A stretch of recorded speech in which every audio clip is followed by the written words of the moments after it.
Olá, pessoal! Tudo bem com vocês? Eis-me aqui de volta, Amanda Anderman, a guia de vocês pelas maravilhas da Cidade Maravilhosa, também conhecida como Rio de Janeiro. E neste vídeo vamos falar sobre a primeira Constituição do Brasil como nação independente, sim, aquela mesma de 1823/1824. Afinal de contas, depois de uma nação ficar independente, o que ela precisa? De uma carta magna. Tem que organizar a bagunça antes que tenha uma bagunça, na verdade, é para prevenir a bagunça. Mas antes de entrar diretamente para o tema do vídeo, devo lembrá-los que estou oferecendo tours a pé pela cidade do Rio de Janeiro. Eles estão descritinhos no meu site, cujo link estará na descrição desse vídeo, bem como no primeiro comentário fixado. É só clicarem lá, fazerem suas reservas somente via WhatsApp. E então vamos passear pela cidade do Rio de Janeiro, meu povo! E bom, sem mais delongas, vamos direto agora para o tema do vídeo. Para vocês aí que acompanham sessões parlamentares de hoje em dia, seja CPIs, ou seja uma sessão parlamentar comum mesmo, e que toda vez que algum deputado ou deputada diz alguma coisa que aí é quebra de decoro, vocês já ficam assim, oh, meu Deus! Vocês não sabem o que é uma sessão parlamentar e ou assembleia e ou CPI, ou que seja, agitada. Vocês não viram a Assembleia Constituinte de 1823. Teve pancadaria, literalmente agressão física. Então, vamos lá destrinchar isso daí. Começando mostrando para vocês a sede da Assembleia Constituinte no Rio de Janeiro. Muito provavelmente a antiga Casa de Câmara e Cadeia, a atual Alerj. Nesse próximo slide, temos a Assembleia por dentro. É quase como se a gente estivesse ali dando uma espionada no que estava acontecendo, né não? Já na abertura dos trabalhos da Constituinte, que por sinal foi decretada a abertura pelo próprio imperador em 3 de junho de 1822, haviam dois partidos.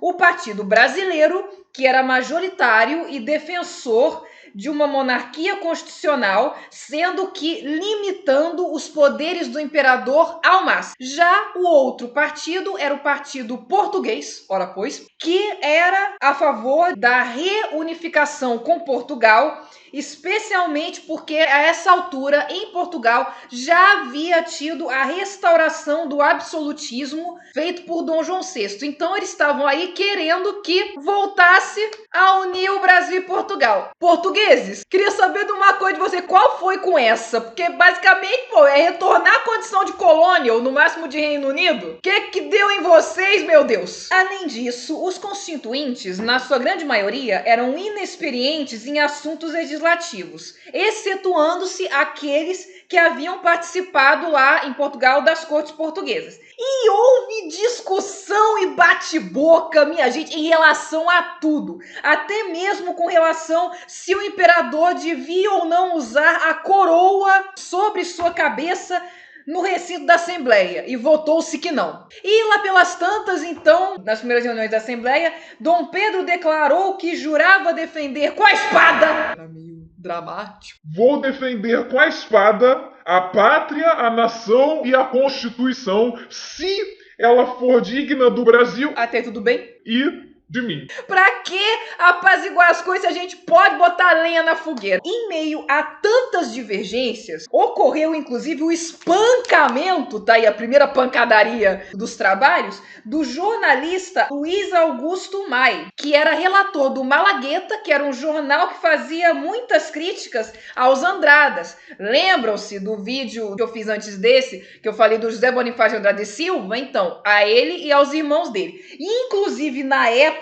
comentava-se, dizem as más línguas, que os mandantes da agressão tinham sido os Andradas com a anuência do imperador, ou ainda tinha gente que dizia que o imperador participou da pancadaria. Ainda acham que as sessões parlamentares e assembleias e CPIs de hoje em dia que tem confusão são cavalheiros tomando chá perto disso. E foram longos trabalhos até que finalmente, em julho de 1823, basicamente um ano depois, é que o projeto da Constituição começava a ser lido. A Constituição de 1823 nasceu com o objetivo de limitar o papel dos portugueses, primeiramente, estipulando que estrangeiros seriam inelegíveis para qualquer cargo de representação. E ainda, o imperador não podia ser governante de nenhum outro país a não ser do Brasil, coisa que ele desobedeceu, spoiler, justamente para que não se ressuscitasse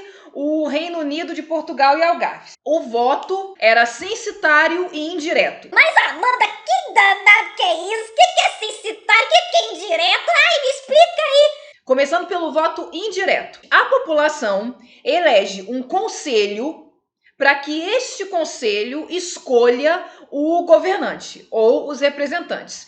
Então, hoje em dia, por exemplo, seria a mesma coisa que a gente eleger todos os deputados e todos os senadores, mas não elegesse o presidente. E aí, esses deputados e senadores escolhessem, então, o presidente da República. Aliás, eu quero saber, deixem aqui nos comentários se agora que vocês souberam a definição de voto indireto, se vocês estão pensando assim: Sabe uma coisa? Eu acho que esse negócio de voto indireto seria melhor, sabe? ou se vocês agora que sabem da definição, é que vocês estão... Não, agora sim é que eu acho que o voto tem que ser direto mais do que nunca. Deixa nos comentários, eu adoraria saber. Vamos incendiar esta sessão de comentários aqui abaixo. Olha, eu também botando lenha na fogueira igualzinho Dom Pedro I. Além disso, o voto era censitário. O que é isso? Exige-se uma renda mínima para que a pessoa possa votar. Nesse caso da Constituição de 1823, a renda mínima era o valor equivalente a 150 alqueires de farinha de mandioca. Inclusive, por ser assim, essa Constituição ficou conhecida como a Constituição da Mandioca. Já estavam saudando a mandioca em 1823. Desculpa, não resisti à piada. Continuaram os trabalhos e a crise que já estava, puxa-empurra, chegou no auge com o que ficou conhecido como a Noite da Agonia. Porque nos dias próximos, o Sentinela, que era um outro jornal, publicou um artigo acusando os oficiais portugueses de serem traidores da pátria. Aí os oficiais portugueses, por sua vez, é claro que ficaram ofendidíssimos, como não? E então, na noite de 5 de novembro de 1823, pegaram o cara errado para Cristo, digamos assim. Surraram a bengaladas o farmacêutico, coitado, Daniel Pamplona Corte Real. Não tinha nada a ver com nada. E pagou o pato. Aí o assunto foi discutido em plenário, onde 2 deputados, Martim Francisco e Antônio Carlos, bradavam por vingança e, não satisfeitos, eles levaram uma parcela considerável da população para a sessão desse dia e isso gerou protesto dos deputados. Os danadinhos não queriam a presença do povo, não.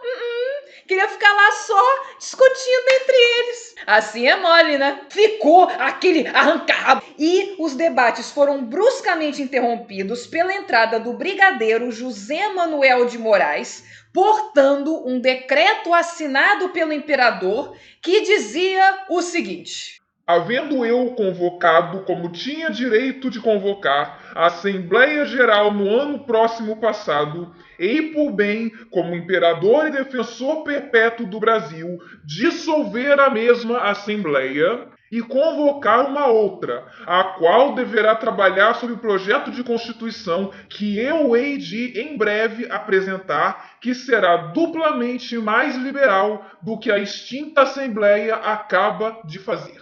Imagina que tem uma sala de aula com um monte de adolescente, aí a professora resolve, não sei por que cargas d'água, sair da sala e deixar os adolescentes comandarem a sala. E aí ela volta depois de um tempo e encontra os adolescentes um batendo no outro, jogando coisa no outro, fazendo uma algazarra. E aí a professora lá pela santa pede a paciência e fala: chega! Quem vai voltar a mandar aqui sou eu. Ah, e me desculpem, esse aqui é o brigadeiro de quem eu havia falado anteriormente.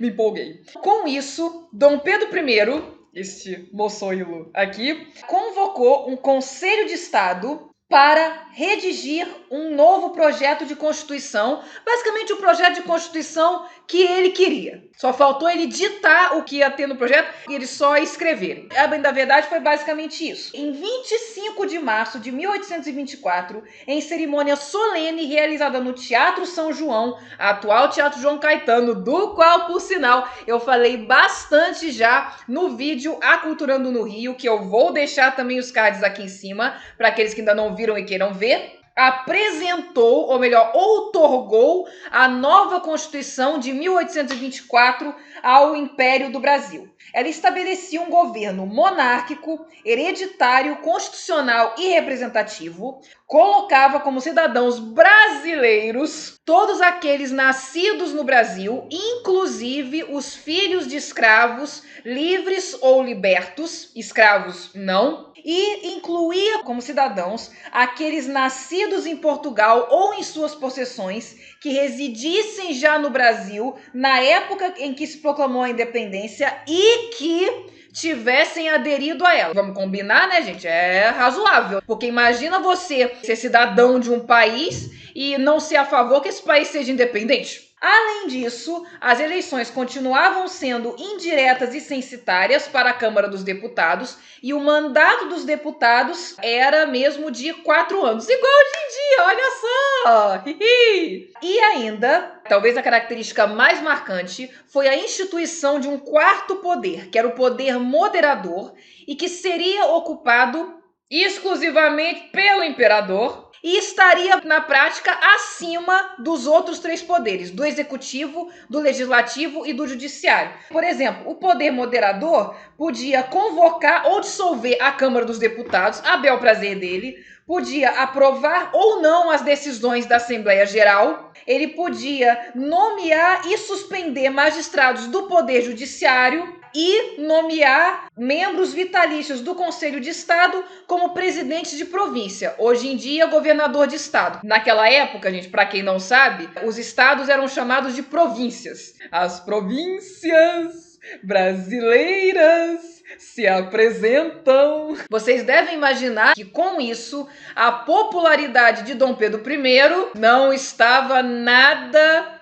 legal. Além disso, tiveram outras coisas também que foram ruindo aos poucos com a popularidade dele. Mas isso é assunto para vídeos futuros. E então, minha gente, aqui dou por encerrado este vídeo sobre a primeiríssima Constituição do nosso Brasil varonil. Espero que vocês tenham gostado do conteúdo. Se gostaram do conteúdo, deixem seu like, se inscrevam no canal e, mais importante de tudo, compartilhem esse vídeo com a maior quantidade de pessoas possível e imaginável, para que a maior quantidade de pessoas possível e imaginável saiba das maravilhas da cidade maravilhosa. E, como de costume nesse canal, vejo vocês no próximo vídeo. Tchau!